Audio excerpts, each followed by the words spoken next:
वन्दितु सौवसिद्धे ध्रुवमचलमनोभमं गतिं पत्ते वोच्छामि समयपाहुड मिनमो सुधकेवली भणिदं नमः समयसाराय स्वानुभूत्या चकासते चिस्वभावाय भावाय सर्वभावांतरच्छिदे। अंतिम शासन नायक 1008 भगवान महावीर स्वामी की जय। द्वादशांगो श्रुत देवी की जय। स्वाध्याय कक्ष संपेपर्यंत आपणा सर्वांना चतुर्विध आहाराचा त्याग असणार आहे। समयसार ग्रंथ आपण बघतो आहे आणि आमची संवराधिकाराला सुरुवात झालेली आहे। जीवाधिकारामध्ये रागादी भावांपासून गुणस्थान पर्यंतच्या भावांना अजीव म्हटलं आणि सांगितलं की त्याची व्याप्ती ही जीवाशी नाही कर्माशी आहे।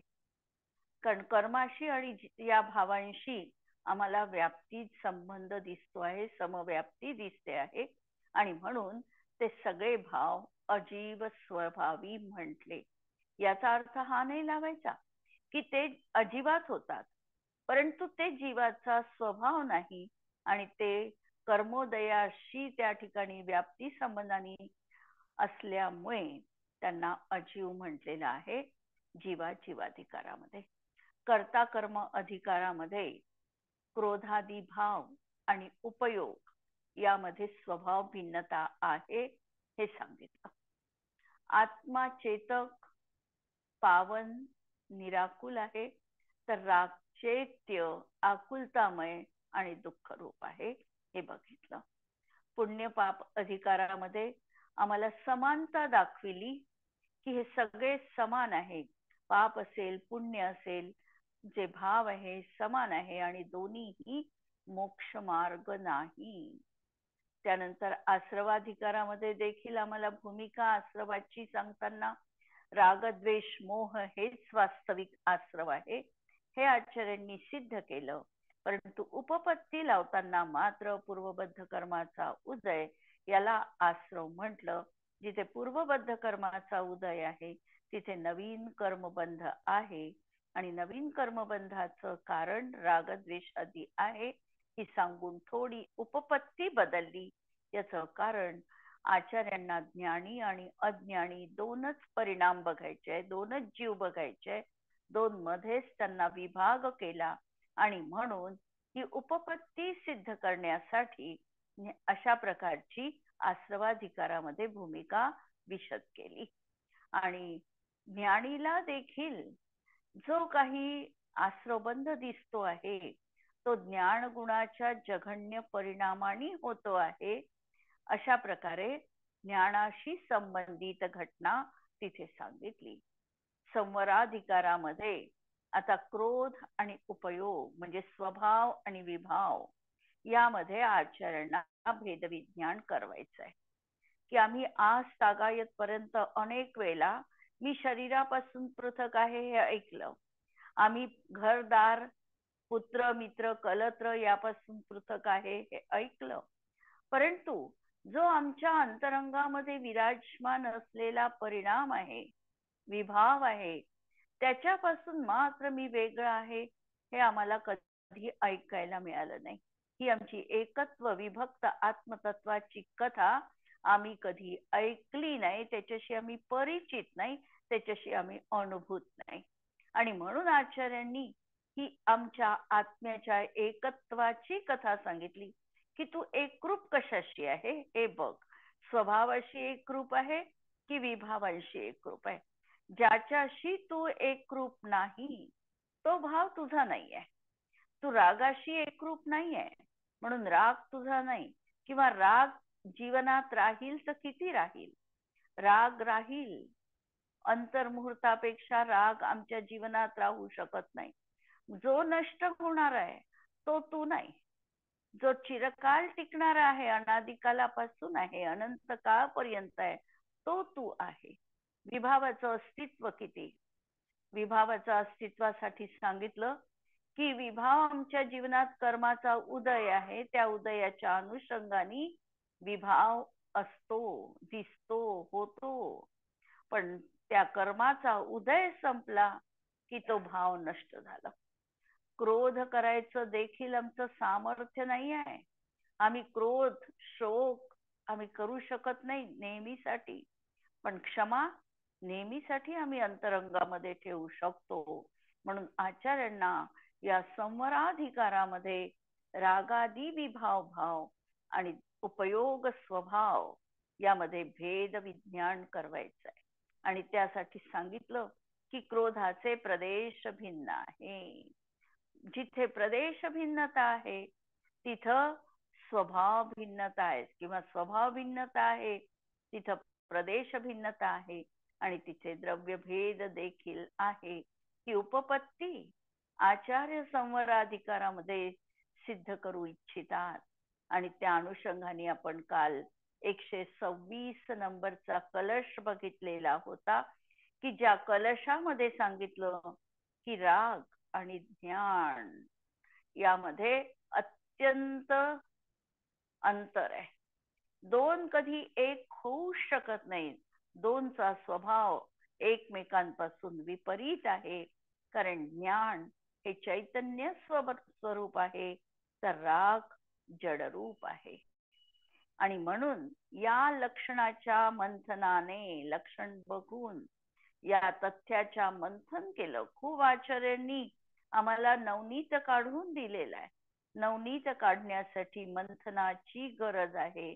या आत्ममंथनातून त्यांनी हे असं आम्हाला रेडीमेड पक्वान्न आमच्या ताटामध्ये परोसलं आहे की ज्ञान आणि राग हे भिन्न आहे.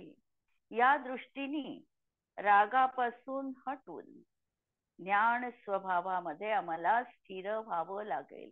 जे आमचं स्वरूप आहे त्याच्यात आम्हाला स्थिर राहायचंय. जे माझं नाही आहे ते सुटणार आहे, तिथे मी स्थिरता केली तरीही होऊ शकत नाही. म्हणून राग हा माझ्यापासून भिन्न आहे.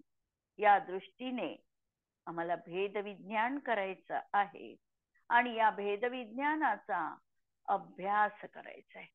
एकदा आम्ही केला भेदविज्ञान, म्हटलं की हे वेगळं आहे आणि हे वेगळं आहे, असं होणं नाही. त्याचा सातत्याने अभ्यास करावा लागणार आहे. म्हणून करत करत अभ्यासके जडमती होत सुजान. अभ्यास केला, सातत्य असेल की सातत्याने जडमती असणारा देखील बुद्धिवंत, ज्ञानवंत बनवू शकतो. आम्ही नेहमी म्हणतो की आमचं हे लक्षात राहत नाही, कारण त्याचं कारण आमच्याजवळ बुद्धी नाही असं नाही. बुद्धी क्षयोक्षम, प्रखर क्षयोक्षम आहे, पण अभ्यासाची आम्हाला गरज आहे. आणि म्हणून या भेदविज्ञानाचा सातत्याने अभ्यास करून आत्म्यामध्ये स्थिरता प्राप्त करावी लागेल आणि अतींद्रिय आनंदाची प्राप्ती करावी लागेल. अनादिकालापासून रागादिकांमध्ये हा एवढं ऐक्य मानून बसलेला आहे की तो दूर करणं याला दुरापास्त वाटतंय.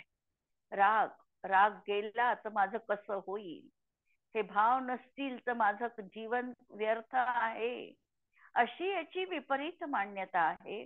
वास्तविकता आहे विभाव जाणार तेव्हा स्वभावात हा स्थित होणार. याच्याही पेक्षा अतुलनीय, अतींद्रिय असा आनंद त्याला जीवनात मिळणार आहे. पण तो आनंद जोपर्यंत मिळत नाही तोपर्यंत या इंद्रियजन्य आनंदाला त्याला सोडावं वाटत नाही, आणि सुटलं नाही की ते मिळत नाही. अशी ही जीवाची शोकांतिका सुरू आहे. म्हणून राग आणि ज्ञान याच्यामध्ये आम्हाला संधी कुठं आहे हेही आम्ही ओळखू शकत नाही. इतकी आमची अज्ञानता जीवनात आहे की दोनही एकच मानून बसलेला आहे. जसा भिंत, आचार्यांनी पुढे उदाहरण दिलेलं आहे. भिंतीला समजा आम्ही एखादा वॉलपेपर लावला.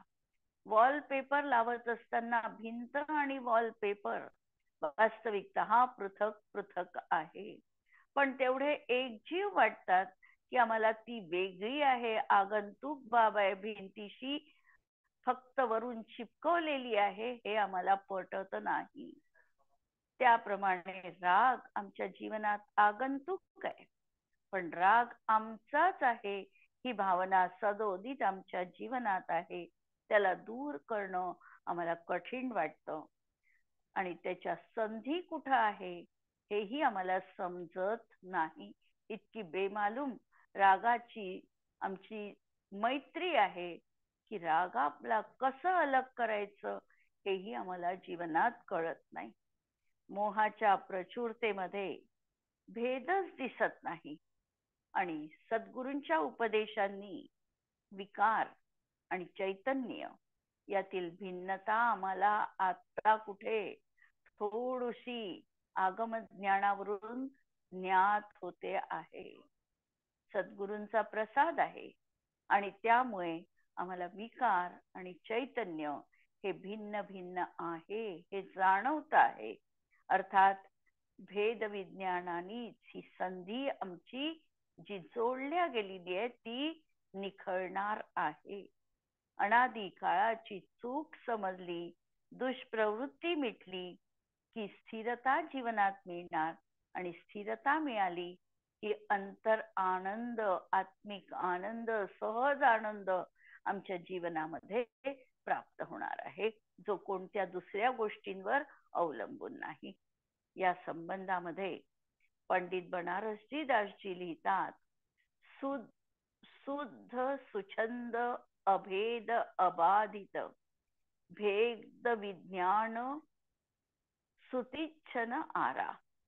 शुद्ध सुछंद आत्मा कसा आहे तर शुद्ध सुछंद अभेद अबाधित भेद विज्ञान ही अशी भेद विज्ञान, हा भेद विज्ञानाची अशी आम्हाला एक सुरी मिळाली म्हणा, धारदार चाकू मिळाला म्हणा, तीक्ष्ण करवत आम्हाला अशी मिळाली. या करवतीच्या माध्यमातून सुतीच्छन आरा, हा असा आरा करवत आम्हाला मिळाली की अंतरभेद, आम्ही अंतरंगामध्ये भेद विज्ञान करू शकलो. सुभाव विभाव करे, कुठे करायचंय भेद विज्ञान तर आम्हाला ते जोड असलेलं ठिकाण पण माहित पाहिजे. दुसऱ्या ठिकाणी जर आम्ही प्रहार केला तर दोन तुकडे होणार नाही. जिथे जॉईंट आहे त्याच ठिकाणी आम्हाला करवत चालावी लागणार आहे. म्हणून सुभाव आणि विभाव याच्यामध्ये जी संधी आहे ती आम्हाला तोडायची आहे. म्हणून छडालाकारांनी पण म्हटली, जिन परम पैनी सुबुधी छैनी डारी अंतर भेदिया वर्णादि अरुरागादिते निज भाव को न्यारा किया. सेम दौलतरामजींनी जणू काही समयसार असा आमच्या समोर ठेवलेला होता आणि अशी ही अंतरभेद सुभाव विभाव करे जड चेतन रूप दुफारा. जड आणि चेतन अशा दोन फाळ अलग अलग करून दाखविले. सो जिनके उरमे उपजे न रुचे तिनको परसंग सहारा. हे भेद विज्ञान आता ज्याच्या अंतरंगामध्ये उत्पन्न झालेला आहे त्याला आता परसंग यत्किंचित देखील रुचत नाही. परामध्ये त्याचा जीव गुदमरतो आहे. पराला त्याला आपलं म्हणावंसं वाटत नाही. वरपांगी संसारामध्ये तो रममाण झाल्यासारखा वाटला तरी त्याच्या अंतरंगामध्ये संसार नाही, अशी याची दशा झालेली आहे. असा आत्मको अनुभव करी के हर्षे आणि परखे परमात्म धारा.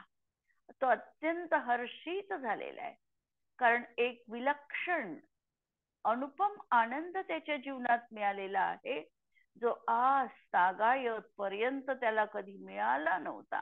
आणि असा हा परमात्म तत्वाला बघतो आहे, अनुभवतो आहे, स्वतःच्या आत्मतत्वाचं निज रसपान करतो आहे. अशा तऱ्हेने या कलशाची पंडित बनारसजी दासजींनी एक झलक आमच्या समोर ठेवलेली आहे. यानंतर आत्मख्यातीमध्ये परत टीका आहे. वास्तविकतः अमृतचंद्र आचार्यांचं हे वैशिष्ट्य राहिलेलं आहे की ते बहुतांश ठिकाणी गद्य संपल्यानंतर कलश देतात. एक तर तो कलश मागची समरी म्हणून आलेला आहे किंवा पुढच्या गाथेत कुंद आचार्य काय सांगणार आहे याची सूचना म्हणून तो कलश त्यांनी ठेवलेला आहे. पण काही ठिकाणी मात्र त्यांनी गद्यामध्ये, म्हणजे गद्य आहे अजून पूर्ण व्हायचं आहे आणि मध्ये कलश ठेवलेला आहे. या टीकेमध्ये देखील आम्हाला तसंच दिसते आहे की यांनी हा कलश मध्ये असा टीकेमध्ये ठेवलेला आहे आणि पुढे आता टीका अजून शिल्लक आहे जी आपण बघतो आहे. 181 नंबरच्याच गाथेच्या ह्या टीका आहे. याप्रमाणे हे भेदविज्ञान ज्ञानाच्या रागादी विकार रूप विपरीतपणास यत्किंचितही प्राप्त न होता अविचलित होते. म्हणजे हे भेदविज्ञान कसं आहे तर स्वयंशुद्ध आहे, स्वाधीन आहे, अभेद आहे, सर्व बाधा रहित आहे. असं हे भेदविज्ञान जीवनामध्ये प्रगट झालं आणि या भेदविज्ञानाने ज्ञानाच्या रागादी विकार रूप विपरीतपणास यत्किंचितही प्राप्त न होता. रागाला स्वामित्व रूपाने न स्वीकारता, राग जीवनामध्ये माझ्यापासून सर्वथा पृथक आहे हे समजून जेव्हा हे भेदविज्ञान स्थिर झालं तेव्हा असं हे अविचलित झालेलं ज्ञान जे चलायमान झालं नाही, कोणत्याही तऱ्हेने त्याला कंप नाही, असं हे ज्ञान शुद्धोपयोगमय स्वरूपाने मात्र ज्ञान रूपच होऊन यत्किंचितही रागद्वेष मोहरूप भावांना करत नाही. आणि म्हणून भेदविज्ञानामुळेच शुद्ध आत्म्याची प्राप्ती होते आणि शुद्धात्म्याच्या प्राप्तीने रागद्वेष मोह या आश्रव भावांचा अभाव रूप संवर जीवनात होतो. आणि म्हणून संवराचा जो हेडिंग दिलेलं होतं की संवराचा परम उपाय जो आहे हा भेदविज्ञान आहे आणि त्याचं अभिनंदन करणाऱ्या या 3 गाथा आम्ही बघितलेल्या होत्या, 81, 82 आणि 83. आणि या 3 गाथांमध्ये मध्यभागी थोडा कलश ठेवून परत आचार्यांनी समरी लिहून हा या गाथाचा भावार्थ पूर्ण केलेला आहे, टीका पूर्ण केलेली आहे. आणि या गाथांचा जर प्रयोग आम्हाला जीवनात करायचा असेल तर आचार्यांनी जी आम्हाला भेदविज्ञानाची अशी संधी म्हणजे दिलेली आहे त्या संधीचा उपयोग करून, यामध्ये संधी म्हणजे जोड न लावता आम्हाला संधी जी प्राप्त झालेली आहे याचा आम्ही उपयोग करून आमच्या जीवनामध्ये देखील आश्रवापासून आम्हाला दूर हटायचं आहे. सतत आमच्या अंतरंगामध्ये माझ्या भेदविज्ञानाची धारा प्रगट कशी राहील. सतत कार्य करत असताना आत्म्याचं काय आणि पराचं काय, आणि पर म्हणत असताना नुसतं बाह्य पर नाही तर माझ्या शरीरावर म्हणजे माझ्या शरीराच्याही ज्या काही परिणाम होत असतील तेही माझ्यापासून पर आहे. माझ्या वाणीचा विलास होत असेल तोही पर आहे. कायेची ज्या काही क्रिया होत असेल त्याही वेगळ्या आहे. म्हणजे मन वचन काय हे देखील माझ्यापासून पृथक आहे. आम्हाला असं वाटतं की शरीराला हलविण्याचं सामर्थ्य, मी पाय हलविला म्हणून पाय हलला, आमचा हा भ्रम आहे जीवनामध्ये.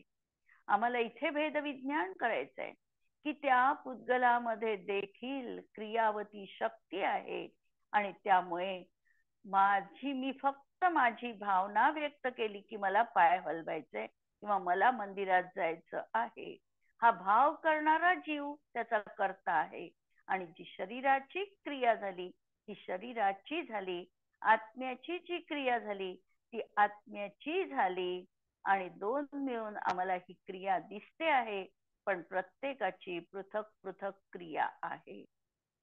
लक्षात घ्या, एखाद्या व्यक्तीला पॅरालिसिस झालेला आहे, कितीही तिने हात किंवा एक पाय हलविण्याचा प्रयत्न केला तरी ती हलवू शकत नाही. याचा अर्थ काय, की त्यावेळेला त्या पुद्गलाच्या त्या परमाणूमध्ये आता हलण्याचं सामर्थ्य नाही आहे. जरी पुद्गलामध्ये क्रियावती शक्ती आहे हे खरं आहे, पण आमच्या इच्छेने ते हललं नाही. म्हणून ही स्वतंत्रता आम्हाला मान्य करायची आहे आणि अशा रीतीने आम्ही हे संवर तत्व भेद विज्ञान अंतरंगामध्ये सदोदित कसं राहील हे बघायचंय. आणि याच गोष्टींनी आम्हाला जीवनामध्ये शांती आणि समाधान मिळू शकतं. ही वस्तुस्थिती आहे. जेव्हा आम्ही दुसऱ्यांच्या याच्यामध्ये आम्ही काही करू शकत नाही, ही आमची अनुभवांती खात्री पटते. आमच्या अंतरंगामध्ये आम्ही स्वतः मी ज्ञानामध्ये स्थिर राहील हा प्रयत्न आम्ही करतो आणि ती ज्ञानाची अनुपम जाती आम्हाला अनुभवात येते. तेव्हा पराचा हा जो काही व्यर्थ खटाटोप आहे, परामध्ये आम्ही जे काही मान्यता केलेली आहे ही जीवनामधली सहज संपते. तर अशा तऱ्हेचा हा परम संवराचा उपाय म्हणजे भेद विज्ञान, त्याचं आचार्यांनी अभिनंदन केलेलं आहे. आणि आता पुढच्या गाथांमध्ये सांगतात की भेद विज्ञानामुळेच शुद्धात्म्याची प्राप्ती कशी होते हे सांगतात. गाथा 184 आणि 185 जोडून. जह कणयमग्गितव्यं विकणय सहावं न तं परिचयदि तह कं मोदय तत्विदो न जह दिनानि दुनानि तम् एवं जान दिनानि अण्णानि मुळदिरागमेवादम् अण्णानतमोच्छन्नो आदसहावम् अयानन्तो जह कणकय अग्गितवियंपी, ज्याप्रमाणे सोनं अग्नीत तापविलं तरी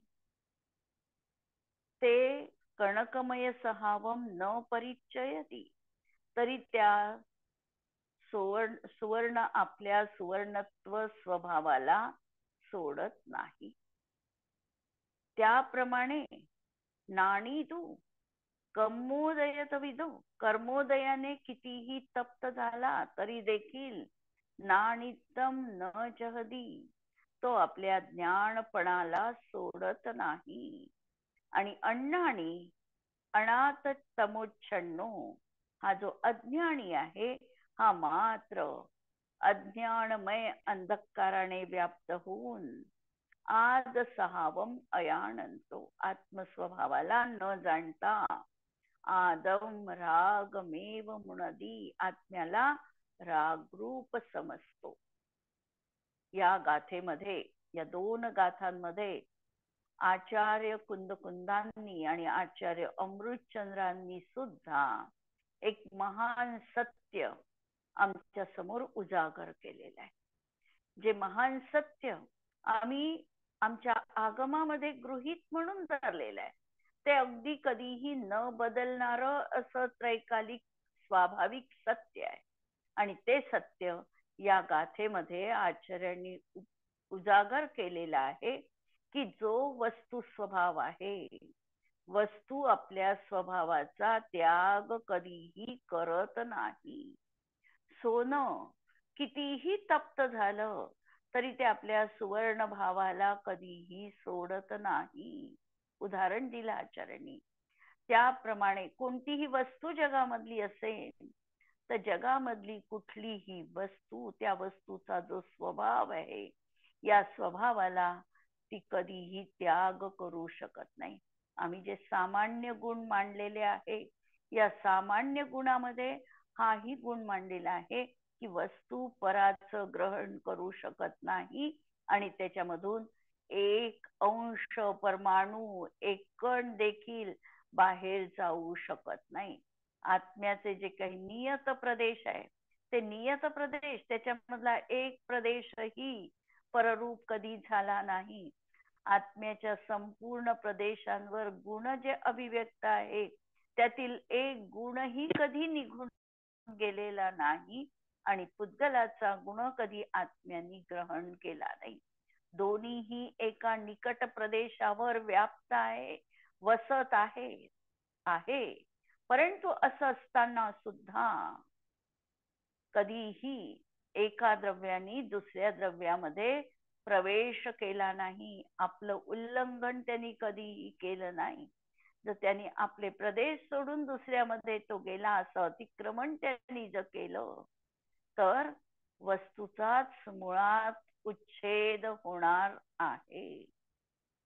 उदाहरण त्यांनी तप्त सुवर्णाचं दिलं. कितीही तपले सुवर्ण तरी त्याचा जो पीत गुणधर्म आहे, त्याचा जो जड स्वभाव आहे, जडपणा जो आहे, हा कधीही त्यांनी सोडलेला नाही.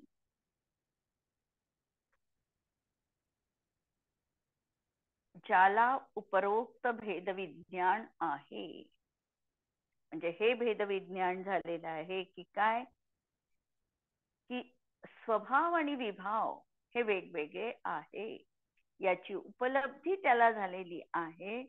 तोच त्या महान भेदविज्ञानाच्या सद्भावाने ज्ञानी होऊन असे जाणतो की ज्याप्रमाणे प्रचंड अग्नीने तापले तरीही सोने आपल्या सुवर्णपणा स्वभावाला सोडत नाही, त्याप्रमाणे ज्ञान तीव्र कर्माच्या उदयाने तप्त होऊनही आपल्या ज्ञानपणाला सोडत नाही. जर वस्तू स्वभाव सोडेल, कारण कोणतीही द्रव्य हजारो कारणे मिळाली असताना देखील, हजारो याचा अर्थ अनंत कारण उपस्थित आहे, कितीही आलं, कितीही कारण मिळाले तरी देखील तो आपला स्वभाव सोडत नाही. व्यवहारात आमची म्हण आहे की कुत्र्याचं शेपूट कितीही काळ आम्ही नळीत टाकून ठेवलं तरी ते शेपूट सरळ होत नाही. अर्थात तो विभाव भाव आहे, तो पर्यायी पुरतं लावायचं, उदाहरण थोडक्यात लावायचं आहे. परंतु हजारो लाखो काय अनंत कारण मिळाली, अनंत कारण मिळाली तरी देखील कोणतंही द्रव्य आपला स्वभाव सोडत नाही. जीवाचा स्वभाव चैतन्य रूप अनादिकाल अनंत कारण मिळाली तरीही कधीही जीव आपला स्वभाव सोडू शकत नाही. निगोदाची क्षुद्र पर्याय त्याला प्राप्त होते की जिथे त्याला पर्याय ज्ञान आहे. पर्याय ज्ञान त्याला म्हणायचं की जे ज्ञान जर लुप्त झालं तर जीव अजीव रूप होईल. पण पर्याय ज्ञान त्याला तिथेही विद्यमान आहे. तो निगोदी जीव एक श्वास में 8-10 बार, वनस्पती कायिक जीव आहे, तो निगोदी जीव आहे. साधारण वनस्पती कायिकामध्ये त्याला लब्ध्यात्मक शरीर प्राप्त झालेलं आहे. लब्धी रूप म्हणजे आता लब्धी निवृत्त पर्याप्तक पण तो होत नाही, तर लब्ध पर्याप्तक जीव आहे. असा जीव सुद्धा त्याला मती आणि श्रुत ज्ञान आहेच, अचक्षुदर्शन त्याला आहेच, म्हणजे त्याचा स्वभाव नष्ट झाला नाही, स्वभाव विद्यमान आहे. असा हा कितीही कारण मिळाली, अनंत कारण मिळाली, कोणत्याही भवामध्ये गेला तरी जीवानी ज्ञान स्वभाव त्याचा सोडून दिला असं कधीही होत नाही. ज्ञान शून्य जीव होणार नाही. पुद्गलाचा स्वभाव जो रूपीपणा आहे, हा रूपीपणा पुद्गलाचा स्वभाव कुठेही सोडलेला नाही. जो आम्हाला वाटतं पुद्गलाचा रूपीपणा, कधी कधी आम्हाला तो अव्यक्त रूप दिसतो. आम्ही त्याचा रंग सांगू शकत नाही, त्याची टेस्ट सांगू शकत नाही, पण त्याला टेस्ट पण आहे आणि त्याला रंग पण असणार आहे. भलाही आम्ही तो रंग आम्हाला शब्दामध्ये सांगता येणार नाही, पण त्या वस्तूला रंग नाही असं मात्र असू शकत नाही. म्हणून कोणतीही वस्तू आपला स्वभाव कधीही सोडत नाही. हजारो कारण मिळाली तरी स्वभाव सोडण्यास तो असमर्थ आहे. आणि जर वस्तूचा स्वभाव सोडेल, जर वस्तू स्वभाव सोडेल, तर स्वभाव मात्र वस्तूचाच उच्छेद होईल.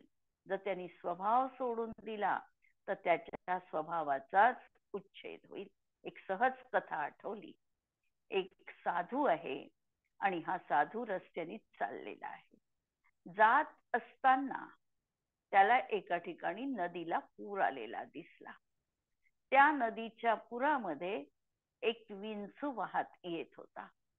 त्या विंचूला साधूला असं वाटलं की याला जीवदान द्यावं, आणि म्हणून त्यांनी त्या विंचूला हातामध्ये धरलं. साधूच्या हाताला विंचवानी डंख मारला, पाण्यात पडला.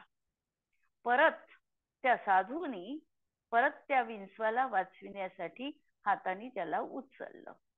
परतही विंचवानी डंख मारला आणि तो परत डंख मारल्यामुळे हात त्याचा गडबडला आणि विंचू पाण्यात पडला. 3-4 वेळा ही क्रिया झाल्यानंतर त्या ठिकाणी बघणारे जे लोक होते ते म्हणायला लागले की तुम्ही कुणाला वाचवायच्या भानगडीत पडलेले आहे? त्याचा स्वभावच डंख मारण्याचा आहे, त्याला तुम्ही वाचवून काय करणार आहे? त्यांनी उत्तर दिलं की जर तो विंचू तिर्यंच गतीतला जीव आणि तो जर आपला स्वभाव सोडत नाही डंख मारण्याचा, तर मी तर संधी पंचेंद्रिय मनुष्य आहे. मी माझा स्वभाव का सोडू? माझा स्वभाव आहे परोपकार करण्याचा, दुसऱ्यांना वाचविण्याचा. साधू असल्यामुळे त्यांनी असं म्हटलं की माझा स्वभाव आहे दुसऱ्याला वाचविण्याचा, आणि मग मी माझा स्वभावाचा त्याग का करू? उदाहरण आहे हे. अर्थात जर वस्तूने आपला स्वभाव सोडला तर वस्तूचाच अभाव सिद्ध होईल. कारण सत्तेचा नाश होणं असंभव आहे. आम्ही अस्तित्व गुण बघितला. अस्तित्व गुण बघितला की वस्तू परिणमनशील असताना सुद्धा वस्तूचा समूळ नाश कधी होत नाही. अशी जी वस्तूची शक्ती ती अस्तित्व शक्ती आहे. तो अस्तित्व गुणधर्म आहे. आणि हा गुणधर्म सामान्य गुणधर्म आहे. म्हणजे हा सर्व द्रव्यांमध्ये असणार आहे. वस्तूचं कितीही परिवर्तन झालं, पाणी कितीही तप्त केलं, उकळतं पाणी आहे. पाण्याने आपला शीतपणा स्वभाव सोडला, आम्हाला वरपांगी असं वाटतं. पर्यायी मध्ये त्यांनी आपला स्वभाव सोडलेला दिसत असला तरी देखील ते पाणी जर ते उकळतं पाणी जर निखाऱ्यांवर पडलं, पेटत्या निखाऱ्यांवर, तर ते निखारे देखील विजतातच विजतात. म्हणजे त्याही वेळेला पाण्याचा जो शीतपणा आहे तो काही प्रमाणात तिथे विद्यमान आहे. भलाई पर्यायी मध्ये त्याची उष्णरूप पर्याय झालेली आहे. पर्याय बदलली पण त्या वस्तूचा समूळ नाश कधी झालेला नाही. तुपानी आम्ही म्हणतो की तूप हे जळल्या गोष्टींवर लावलं तर तुपानी शांती वाटते. आता कधी कधी तुपानी पण हात जळतो, नाही असं नाही आहे. उकळतं तूप जर सांडलं किंवा उकळत्या तुपात बोट बुडवा, हात भाजणार आहे. पण त्याचा जो शीतपणा तुपाचा गुणधर्म आहे तो तिथेही कायमच असणार आहे. तर अशा तऱ्हेने हे तर उदाहरण आहे. आणि दृष्टांत कधीही एकतर्फी लावायचा असतो, पूर्णांशाने घटित होत नाही. इथे सांगायचं हे आहे की वस्तूच्या सत्तेचा नाश होणं असंभव आहे. वस्तू समूळ नष्ट झाली आणि काहीतरी नवीन काहीतरी उत्पन्न झालं असं कधीही संभव नाही. जर आम्ही ज्वारी पेरली तर त्यापासून आम्हाला ज्वारी सारखं ज्वारीच मिळणार आहे, दुसरं धान्य मिळणार नाही. वस्तूचा समूळ नाश कधी होत नाही. असे जाणणारा ज्ञानी कर्मांनी घेरला असूनही राग द्वेषी मोही होत नाही.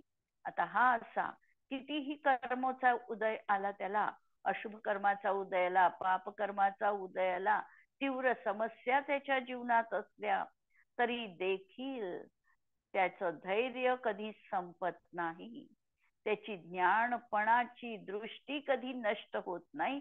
तो जरी राग द्वेष मोह पर्यायी मध्ये त्याचा थोडाफार होतही असेल भूमिकानुसार, तरी देखील त्याच्या अंतरंगामध्ये अभिप्रायामध्ये ही गोष्ट, हे सनातन सत्य उजागर आहे की मी एक न्यायक स्वभावी आत्मा आहे.